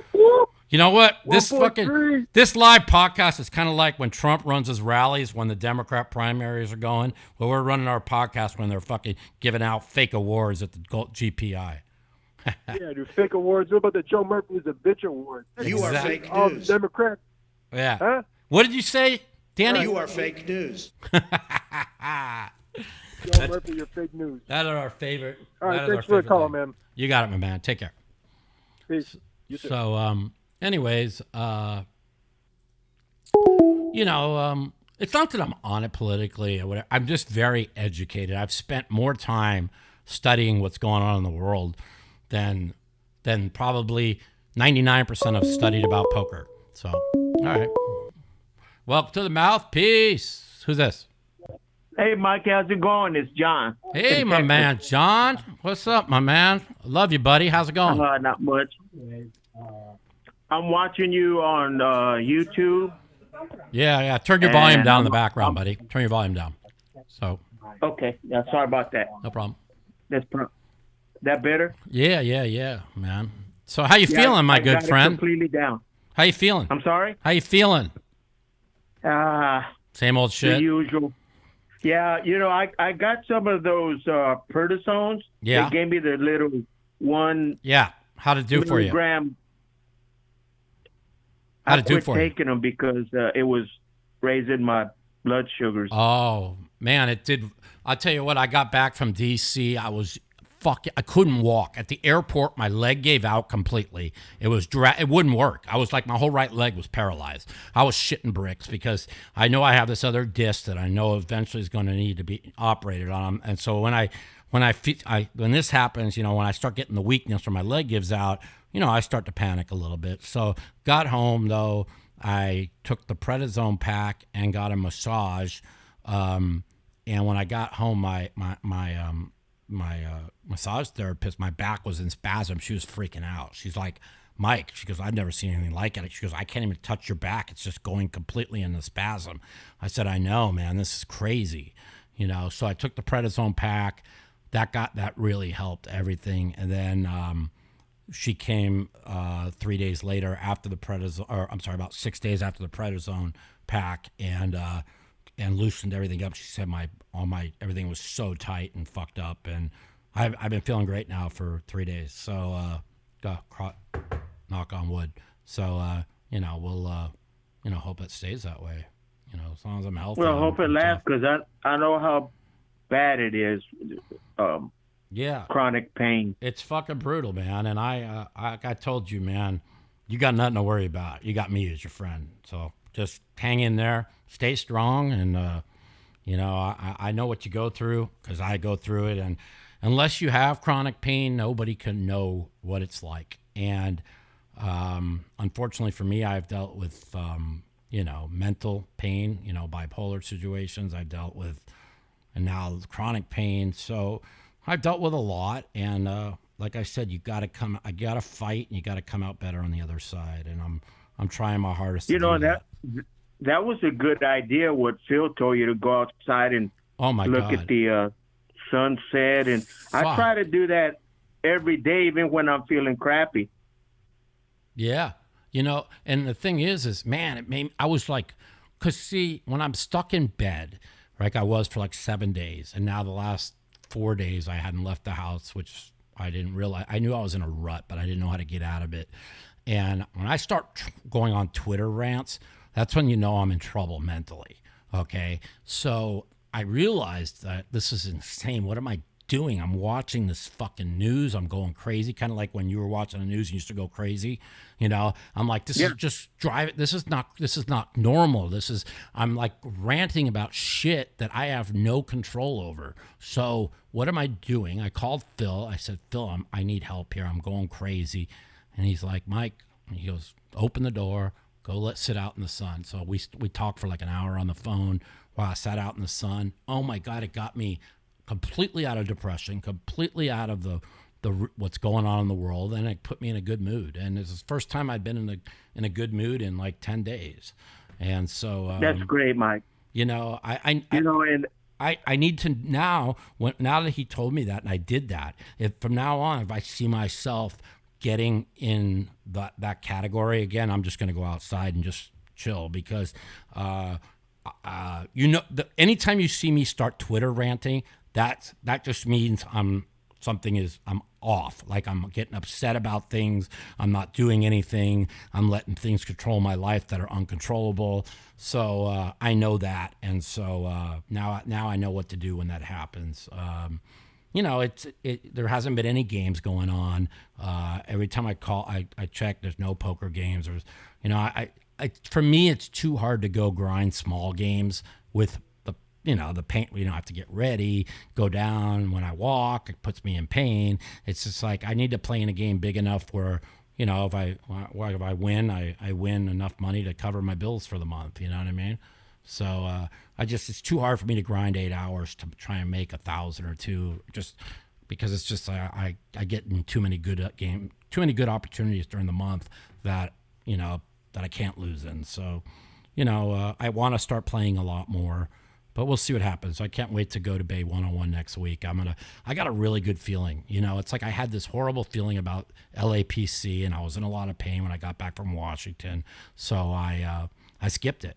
But I got a great feeling. So was it the air travel or what? Yeah, it was. The doctors told me the air travel caused most of the inflammation. Now, you put that together with the walk up to Lincoln Memorial like a moron. Exactly. And that was stupid of me. What happened was like when you get a White House visit to the West Wing, that was awesome. Yeah, man. They take 2 weeks in advance. They show they got to clear you. They got, they go, they get to make sure you're safe to go in or whatever. And you're not allowed to take pictures in there or nothing. But you go to a corner, and then lady that gives you a tour meets you at the corner, and then you have to walk.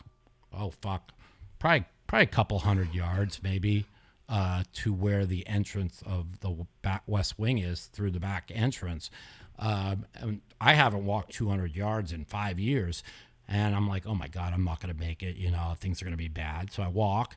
Then I do the whole walk through the whole tour. The West Wing is so small. I was so shocked. I mean, it's tiny. Like, you see the Rose Garden on TV, and it looks so big. You see, when people do when teams go there for, to visit the White House or whatever. Everything looks so big, but like where the Oval Office is and where Trump actually sleeps is like maybe 50 yards away. It's like you walk right down the hallway of the Rose Garden, right into where like the Situation Room is, where the Oval Office is, where the Cabinet Room is. All that's just like right on top of each other. But it looks so much bigger when you see it on TV. I was shocked how small everything was. My only regret about it was couldn't take pictures in there, because the pictures that they had on walls, the histories from the 1870s and the 1850s and the just the pictures of time. It's just unbelievable. That to me was just so amazing to me. So did Trump have double beds in this room?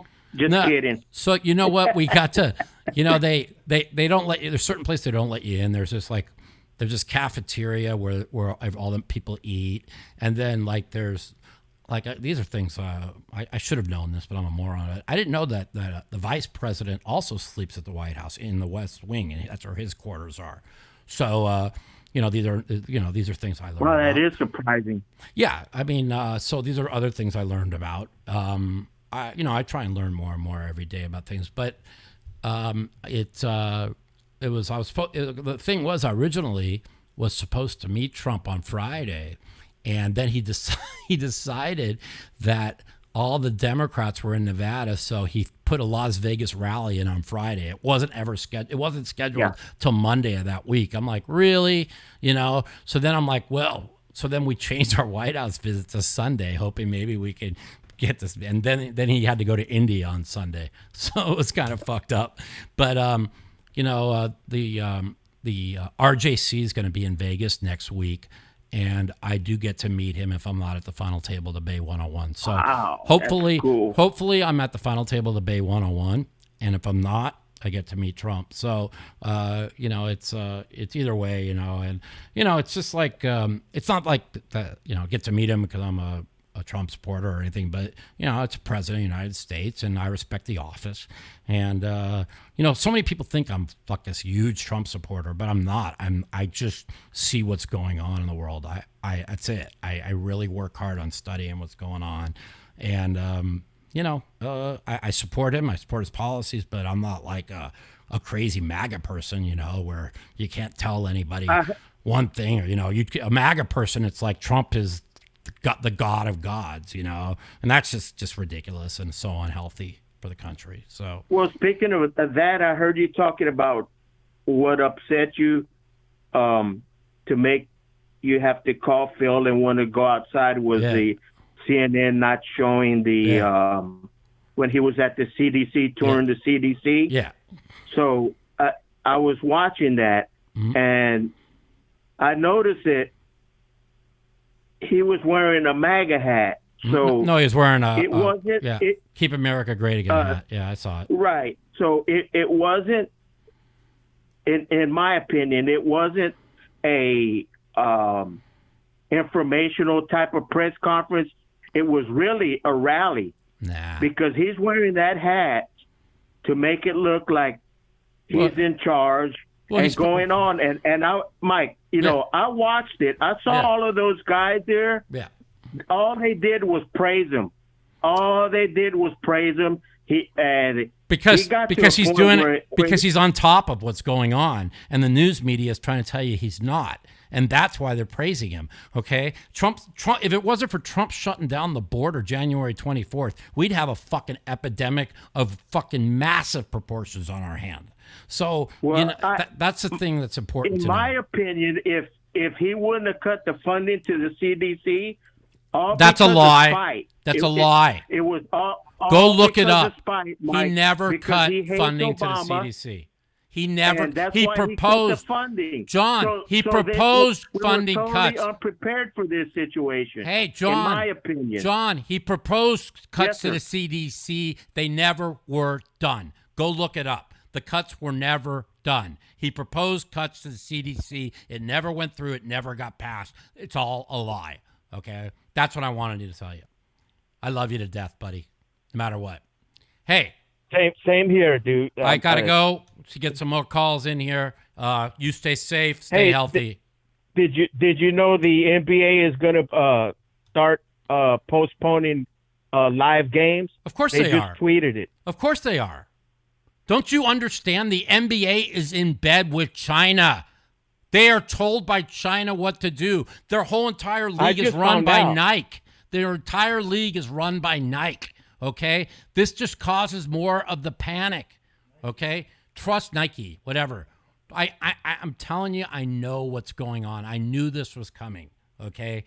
There's fucking 20 people with coronavirus in the United States. They're not. China has told them to cancel these games to charge more of a panic. Trust me on this. I'm telling you. Austin canceled the South by Southwest Festival. Yeah, do a little bit canceled. It's the biggest money maker that Austin has. It's canceled. I know all about it. Hey, listen, I got to go, and I'll talk to you soon. Good talking to you, man. You got it, buddy. Anyway, take care. Good luck. You got it. Later. Yeah, Kirk, I agree with you, man. Yes, China is putting everyone on quarantine. They did. You have to understand. They know what's in that fucking virus. Okay, they know what they released. Okay, I don't know how to explain this to people, man. But I told fucking people today that the NBA would cancel their games. Go ahead. Welcome to the Mouthpiece. This is Mike. What up? Mike the Mouth Matusow. What's up? Who's this? Really happening?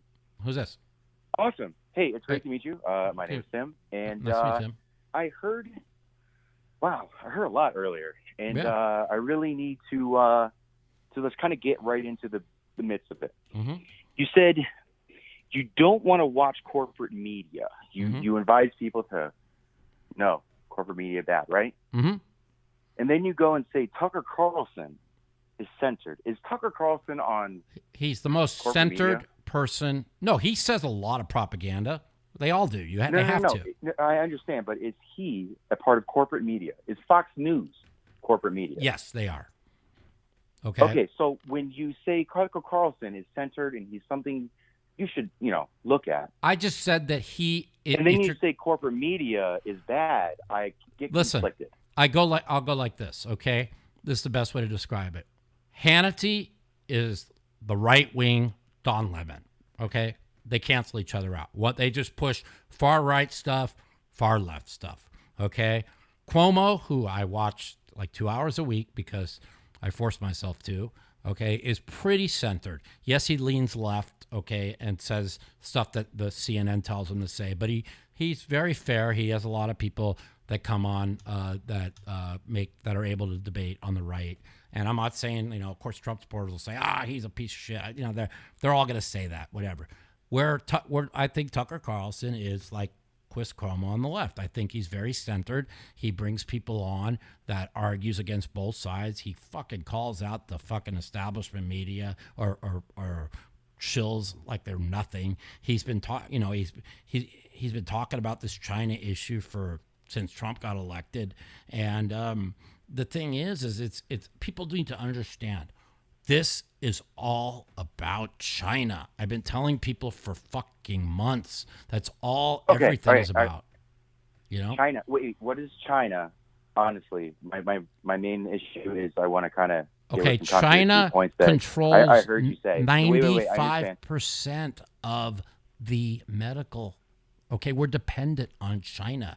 80% of the goods that come in China because of neoliberal policies that have absolutely ruined this country for its existence. Correct. Now, the problem is when you advocate for Trump or Tucker Carlson or corporate media, but then say, I don't advocate for corporate media, you kind of contradict yourself right there and send a contradictory message to the populace. When you do that through the Rust Belt, when you do that through Wisconsin, Michigan, Pennsylvania, right? When you're going against somebody who's a populist, just like Trump, who's a populist who believes that NAFTA was a shit fuck deal. Right. Sorry, my bad. No. Bad. So you're saying like Bernie is the person you're talking about that we should be going Bernie is somebody who's a populist like Trump. Bernie's an insider. He's been in Washington for 40 years trying to run as an outsider. How does that make him an insider? It makes him a part of a democracy, a part of our system that to work within to make better. Listen, right? Not what he says, I agree with.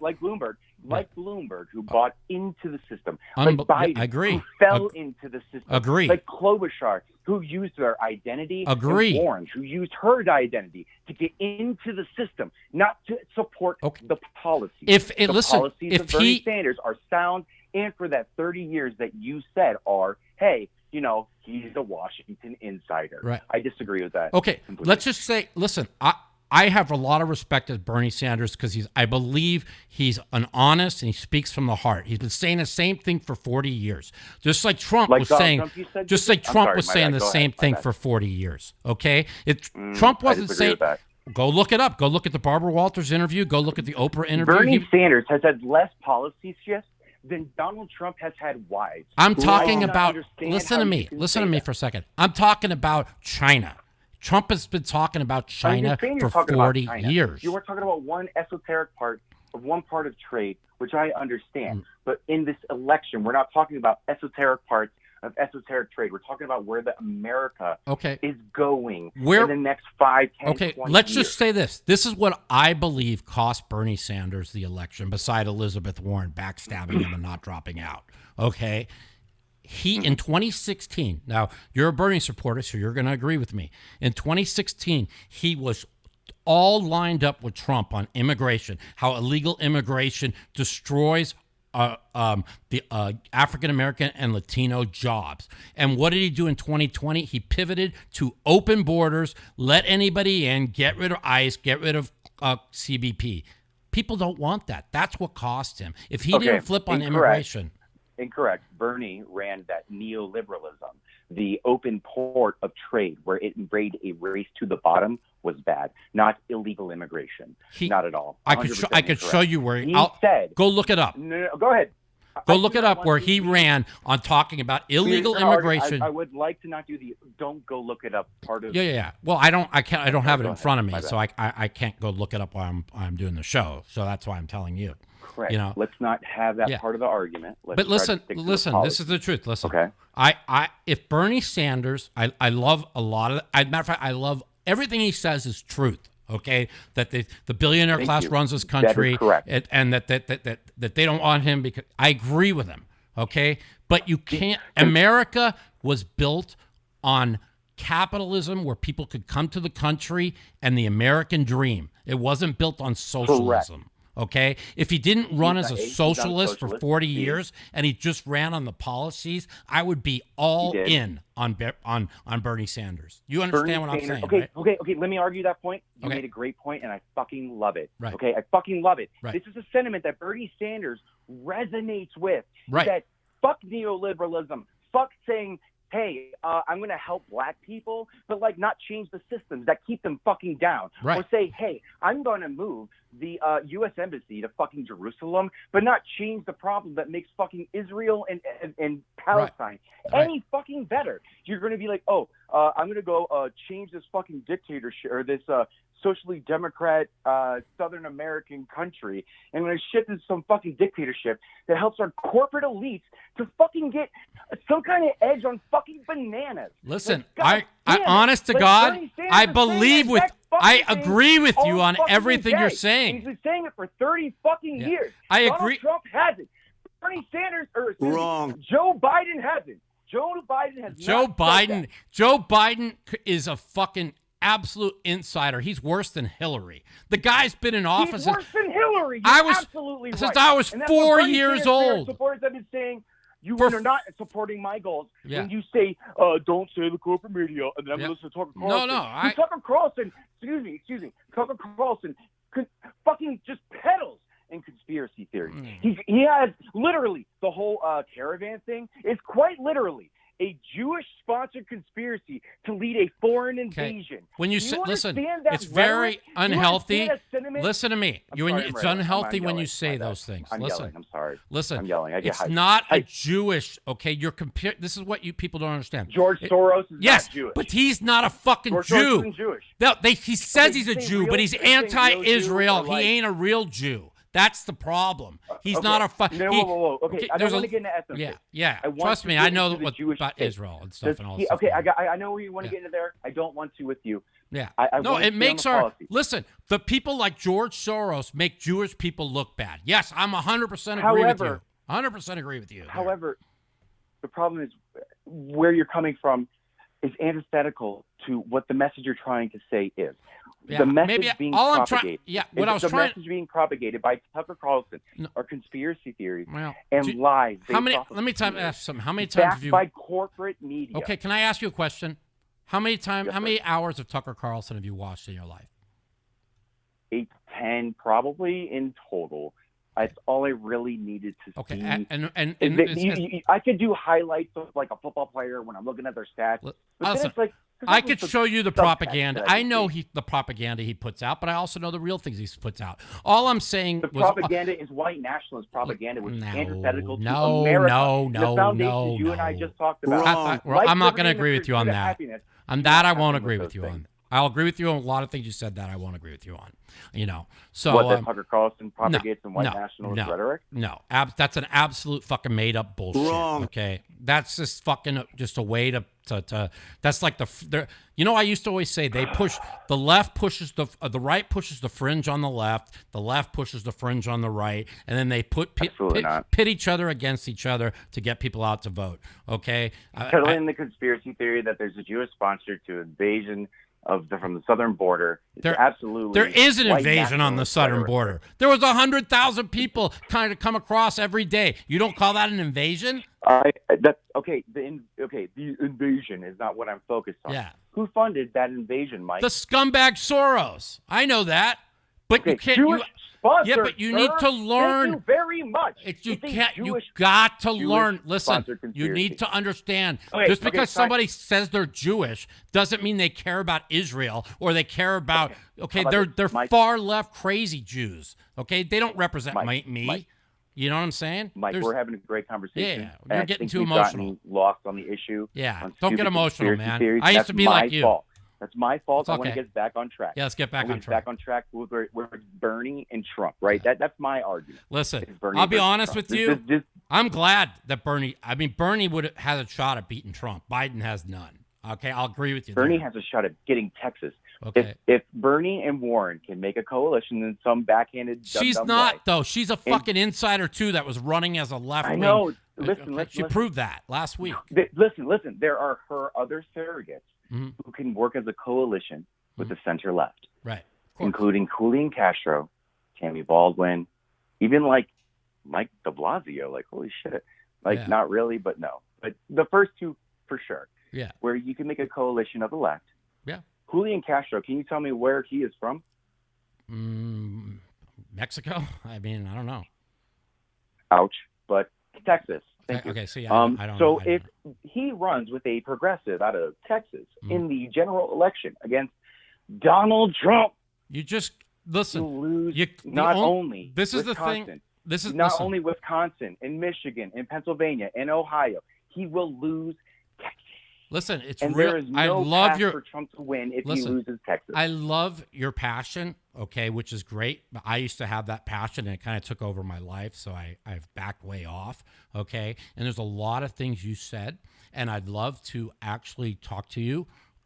So give me a DM on my Twitter, and I'll call you on the phone, and we'll actually talk about other things because I got to go and get some other callers. But I love your passion, absolutely, and I love the fact that you listen.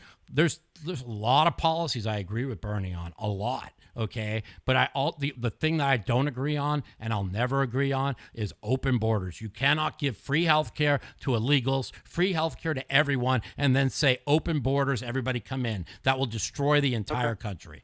That's my. You can have that conversation when we get you on the DM, brother. You got it, buddy. Hey, I appreciate an open, honest conversation. I appreciate your passion, your heart man. On the line. You put your heart on your sleeve, and that's respectful. And I appreciate your passion. If I agree or disagree. You got it, buddy. Thank you, man. It's good talking to you. Hey, absolutely. Have a good one. Bye, Peace. Mike. Later. All right. Well, that was a very good interview. Listen. A very good phone call. I mean, I appreciate his passion. Listen. If honest to God, if Bernie Sanders didn't fucking backs Marxist communist people over and over and be a socialist for 40 years and say that he's going to come in and fucking tax the people that make $56,000 a year 55%, okay, then so many things he talks about is right. When he talks about the corporate elites dominating our country and running this country, he's 100%. The billionaires control everything. The Soroses of the world control everything. Everything he said is true. The thing he doesn't understand is, it's like people, and this is where they're very uninformed, is it's kind of like the Muslim people. You have like the Kurds and you have the whatever different parts of Muslim people, and then they put them all together, which is wrong because they don't know. And like George Soros is a far left Jew that makes Jewish people look bad. Like when people talk about the Jews running the country and they're talking about scumbags like Schumer, senator, and people like George Soros. Okay. But there's like 8 different types of Jewish people, okay, or 5 different types of the Jewish people descent. And that's where he's just a little uneducated about, and he just needs to learn that. But I can understand, his passion, and he's right, but I can't. The country's built on American values, on American dream.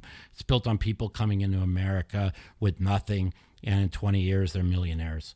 Okay, with Bernie Sanders as a socialist, where he's taxing everybody between 55% to 80%, he'll bankrupt the country, and that's a fact. I mean, when you want to spend $80 trillion and the entire GDP, that means the entire amount of money that everybody in the country has is $27 trillion. You're going to bankrupt the country. That's the bottom line. That's what me and him will debate later on. So I appreciate his phone call either way. Listen, I appreciate people who are passionate, I respect everybody's views. I think it's very important. I tell people all the time, You get a lot of people on the left, they don't respect your views. And that's what's wrong in the country right now is when we had, I'm going to try and get off politics a little bit here. Maybe we'll get some poker phone calls here. But when we had, fuck,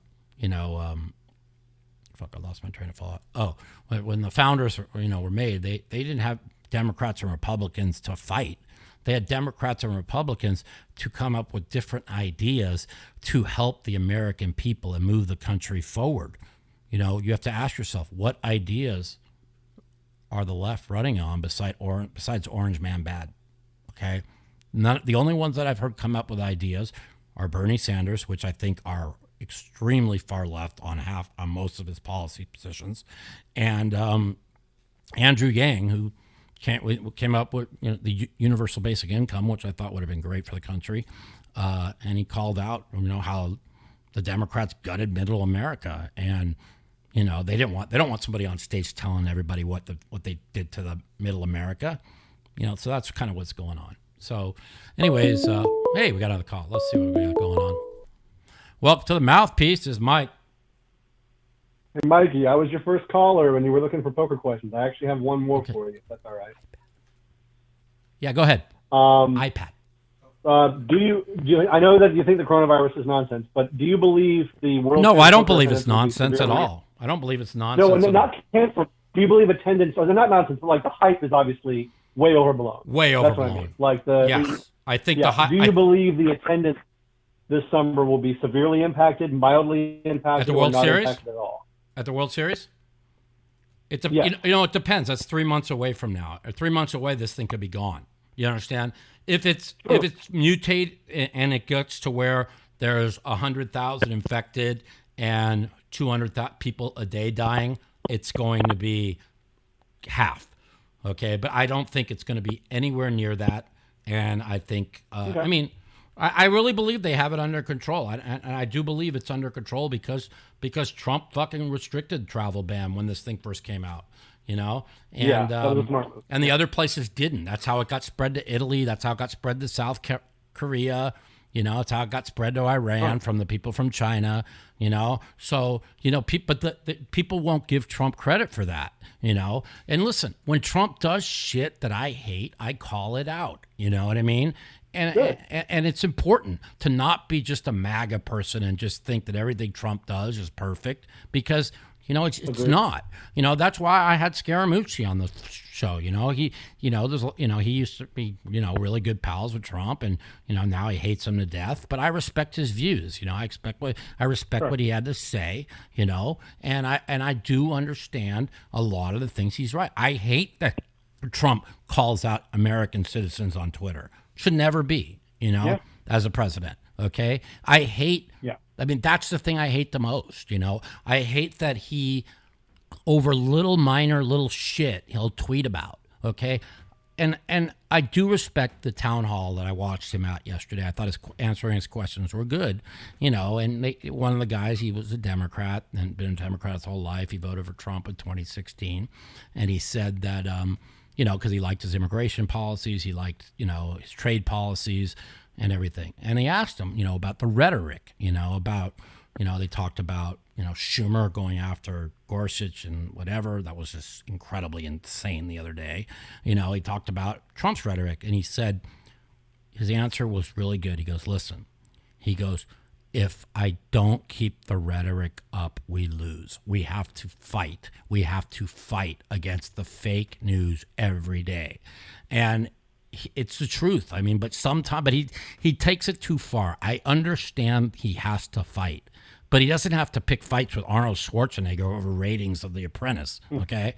So, I'll never forget when he first got elected. Like, I thought it was a joke. I thought they were just fucking with each other to make more people watch it. I didn't know that. And now after 4 years later, I see how he's gone over after people, for no reason, but some a reason. It's just who he is, man. Yeah. Listen, the guy's a fucking brass New York billionaire. When you're in the real estate business in New York, it's a cutthroat motherfucking business. And in the country, like he said, he goes, I thought it was fucking a bunch of how cutthroat the the real estate business was until I come to Washington. I didn't realize how everybody will backstab the shit out of you for anything, you know. And listen, I've met a lot of higher ups. I've gotten to know a lot of really good people in the political system. And so the more I get to know, the more I learn, the more I kind of try to figure out what's going on. You know what I mean? And listen, absolutely, the coronavirus is, you know, it's going to be, it will be a year before it even gets up to the amount of people that the flu kills every day. You know, and they're drowning out the fucking horrible fucking tornadoes that happen in Nashville. Nobody is talking about like 30 people have died. That's 3 times as many people have died from coronavirus, okay, in the U.S. Yeah, I had no idea there was a tornado. Right, and I knew when it happened. I tweeted it out right away because a friend of mine who lived in Nashville texted it to me, and he said, "Oh my God, tornadoes just hit." He showed me pictures of like this pizza place that was completely gone. This was like at 3 a.m, like 3 days ago, right? And you know, nobody. I mean, even when Trump went to visit there today, you know, to console the people of Nashville, whatever. You know, nowhere on mainstream media. I mean, you'll see it on Fox, but nowhere else because they have an agenda. It's going to be coronavirus 24/7 till the election or until it goes away because this is what they do. Or until they find something else. Until they find something else. You know what I mean? And listen, I like the last caller I had on. I really respect his passion, and and we're able to have dialogue.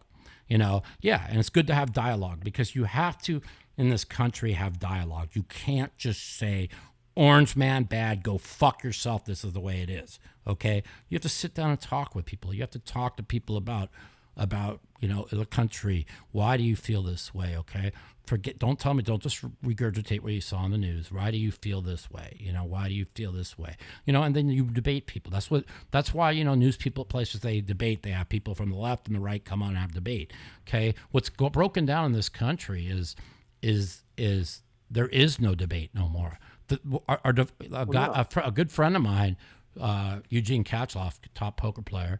You know, he showed me a chart of our divided Congress, where we were in 1941 and where we are today, right? And it's like the blue and red. There is no mix of dots. Like even 10 years ago, there was a mixture of dots, okay? Now it's completely no mixture of dots. So basically, when they're sending people into office and they're electing Democrats to help, you know, the people in their districts, they're not going to do anything to help the people. They're told what to do. They all line up, period. The same with the right. They do the same thing. I don't think they do it as bad, but they do it a lot, okay? Because nobody's about helping the American people. They're all about enriching themselves. That's why what the last caller said, he's right. You know, there's a lot of things he was right about. You know, I'm not going to deny it. You know what I'm saying? I'm not going to be a fucking partisan MAGA person, say a guy's crazy. No, he's right, you know? But where Bernie Sanders, I mean it, when Bernie Sanders fucked up was flipping on immigration, okay? He was lock, stock, and barrel with Trump in 2016 on illegal immigration. Not quite as hard, okay? But he was still all about, we got to control our borders. And this year, because he was listening. See, this is what people don't understand. What took Elizabeth Warren out? What took Bernie Sanders out? What took them out is going too far left because they're listening to the Twitter crowd, which the Twitter crowd is 10% of the population and 80% of the tweets are by 10% of the people. That's what took them out. Dude, Warren several of Bernie's supporters are anarcho-communists. Like they are. Most of them are. And that's what scares me because these people aren't rational. These are the Antifa wing of the party. These people are fucking crazy. And that's why Bernie, if you notice, right, like when Biden won South Carolina before Super Tuesday, which I never in a million years thought that even if they coalesced behind Biden, that this walking dead person could possibly win a state. But that's beside the point. And I feel bad for the guy because I've heard that even though, you know, he's an insider and he's fucking lined his pockets with millions or whatever, I've heard he's actually a nice person. So to watch a guy be put on stage that can't keep 2 sentences together and now he's going to be the nominee it's what they're telling you is they don't care about if he wins the presidency. All they care about is holding the House. It's all about holding the House. Yep. That's it. As long as they hold the House, Trump has no power. That's all it's about. That's why they're running Biden. They felt that they're going to lose the House. Almost certainly will get impeached again too. Yeah, they're gonna. That's why they run. That's why they're running the House. Now they won't if when he gets reelected, because what are they going to impeach him for? You know, they're not going to get him out of office. They didn't have anything this time. You know, they had nothing well, that's the thing. They wasted 6 months of the American people's time because they knew that they can never get 60 votes. So why did they do that? They did it to try and damage him politically, and instead it backfired because they had no case. You know what I'm saying? Everything they were trying to push was just debunked. You know what I'm saying? So, and that's why Trump's poll numbers went up 10% after impeachment. It wasn't because of impeachment. It was because anybody who watched the trial knew that they're pushing something that wasn't there. You understand what I'm saying? Yeah. So, you know, absolutely. I watched it. And listen, Pelosi, you say what you want about her. You can say she's evil. You say whatever. She's as fucking sharp as can be politically. And she did not want to do impeachment. She was pulled by the left wing of the party to do that. She insisted, you know. If she's that sharp, why did she rip that speech up? Because the optics on that were so shitty. Because she thought it was going to make her, again, she's losing it a little bit too. You see how she can't keep two sentences together, okay? But, again, you have to ask yourself, who at 84 years old is fucking trying to be the second most powerful person in America in politics? Like, when I'm in my 70s, if I'm playing another hand of poker in my 80s, fucking shoot me. You know, hopefully I have enough money. I'm just traveling the world, enjoying my life. All these 75, 80-year-old people trying to get power, you have to ask yourself why. You know what I'm saying? Why did Dianne Feinstein run for re-election? She's 87 years old. That was last year. Okay, you know, for what reason? You know, it's it's money. It's fucking money. It's China money on both sides, by the way. Fucking Bloomberg, Biden, all those fucking anti-Trump Republicans, they're all about the money with China, man, that Trump's trying to cut off. That's all it's about. But, yeah. Fair enough. Well, back to poker for a second. You don't want to be the Doyle, like chilling in Bobby's room at 82? No, but, you know, Doyle, you know, he's had a lot of health issues. And like he said, if I don't play, I'm going to die. You understand what I'm saying? So, you know, they don't play that. I think they play like once a week now. You know, he's really, he might not even play that much because now he's got a grandkid. He's in La La Land with the grandkid. So, you know, him and Todd, and they don't even play, you know, the grandkid has replaced him playing every day in Bobby's room pretty much. You know what I mean? And, so. Yeah, I can see that. Well, so God bless him. That's a good choice for him to make, certainly. Yeah. You know, I'm hoping I can find somebody that wants to have a kid with me because my girlfriend don't want to. But, you know, if I had a kid, I'll be, my life would be so much better, you know. I got two. I can tell you this, man. The amount of poker you play goes down a lot when you have kids. Yeah, but that's okay, man. I'm done with poker, man. I've been done with poker since 2008. I was retired and done. Then I had to start grinding again because I was left penniless overnight. And then I had this injury. If I didn't have this injury, I mean, I made like $2 million in 2013, you know, but I took all the money I made. I only had half myself. I paid back people that I owed money to. And the guy who was staking me told me he'd always have $1 million behind me. I'd never have to worry about nothing. I bought me a new car. I was living life good. And then out of nowhere, I get this injury, and he quit staking me right because he decides to stake another high poker player, which I told him not to do, who lost $2.6 million. And that's why he had no money to stake me. Wow. And that's how I ended up in the spot I'm in. But you know what? I'm not depending on anybody. I lived off $100 for 2 years in a row. I got through it. I got a bankroll. I got money now. I'm on my way back, and nobody's taking me down. And the people I owe money to, they're just going to have to wait because I'm not going to just give out everything I win. So I have nothing, and then I lose 2 days in a row, and I'm penniless. So I'm doing good now. Hopefully at the end of this World Series, I'll be a millionaire again. Everybody will be paid, and the rest is fucking history. So, you know, excellent, dude. I can't complain. I called in with a poker question, and we ended up getting into politics. Yeah, I don't know. So you got to admit that part of it is you having politics on the brain. I'm just saying. Yeah, that's why I had to get outside today because I was going crazy, dude. I you know, kind of like the guy who called him the Bernie supporter. You know, I get passionate and I let it take over me, and like even he had to control himself. I'm sorry, and I do the same. So it's very important to to separate yourself from politics, or else it's just very unhealthy, very unhealthy. It's just theater for me, dude. I just look at political Twitter as entertainment. Honestly. Yeah, well, it's just like poker Twitter. It's all entertainment. It's all funny. Yep. You know what I tell people? All right, Mike. Go ahead. Keep on. One more thing I'll tell you, and then you get to give me that poker question. I tell people, Twitter, if you fucking hate your life and want to be miserable, go on Twitter, because all it is negative. Nobody says a positive thing on Twitter. It's fucking just despicable. Yeah. All right, I'm done with that. Okay, give me your poker question. It's pretty rough. If I wanted to learn mixed games, what training resources or study resources would you recommend, if any? Are there anything out there that's good? I am like 08 or something. I am opening.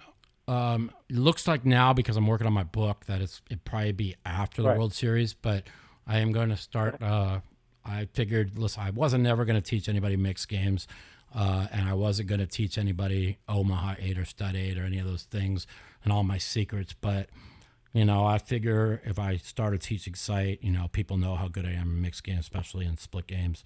Maybe I'll make 500 to $1 million for teaching sight, and I'll give out all my secrets, because poker's tough now. And the thing I've learned is grinding the mixed games every day is tough, because the people say what you want, like the poker economy, the tournaments are up, but cash games just are really shitty right now. So unless you get into some really good home games. So I found myself, for the last 9 months, I've played one session of mixed games, where I used to play 3-4 times a week mixed games, because it's all I ever did my whole life. That's how I made my living.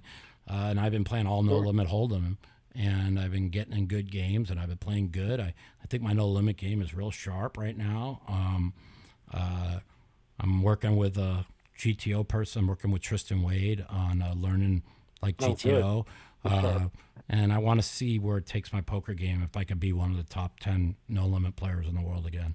So, but it's going to take a lot of work, and I know that. That's a tall order. There's a lot of super geniuses out there. Yeah, there is, and the thing is I play once a year at the World Series tournament. These people play every fucking day. And like LAPC last year, I finished 27th. I thought I took a really bad beat. I played with 2 people who I thought were better than me, and one of them finished 7th, and that same person's at the final table this year, and that's Jake Campbell. I played with him, and I played with Darren Elias. Those are the only 2 I thought played better than me. The rest, I played with about 10 or 15 who I thought were about equals of me, and on the rest, I thought I was better than that, and that really surprised me.